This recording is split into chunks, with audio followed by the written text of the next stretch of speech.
The moment they saw her, the crowds began to cheer. Prince Charles had been here before, but this was her first visit.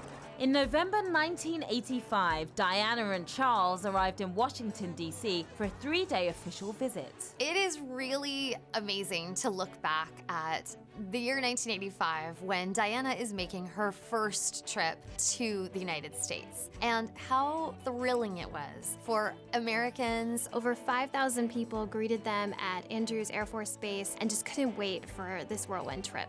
They took America by storm. They hit a lot of the top sightseeing spots, including the National Cathedral, the National Gallery, Arlington National Cemetery, and they even visited a mall where they stopped by a JCPenney.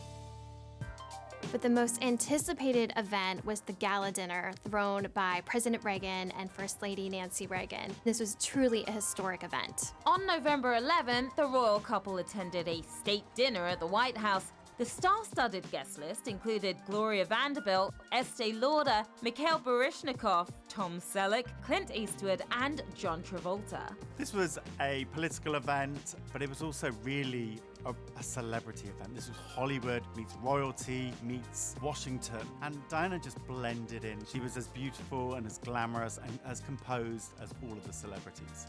The 24-year-old princess wore an off-the-shoulder midnight blue velvet gown designed by Victor Edelstein, along with a pair of long dark blue suede gloves and a pearl choker with a sapphire clasp.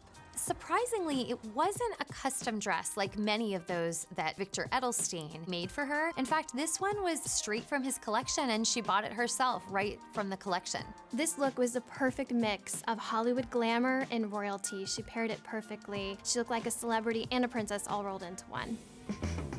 For many, the highlight of the evening was Diana's dance with John Travolta. The 31-year-old actor was well known for his fancy footwork in the films Saturday Night Fever, Grease, and Staying Alive.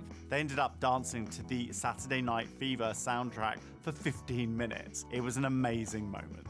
There is no video of her iconic dance with John Travolta at the White House. And it's such a shame because, of course, everyone who was there later said it was pure magic on the dance floor. But at that time, no one had camera phones. So unfortunately, there's just the single stunning, iconic photo.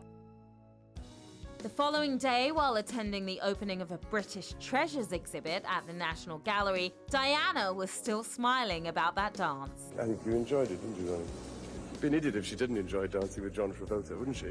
Diana loved that night, and she loved that dress. She wore it actually 3 more times, including for her last portrait in 1997, not long before she died.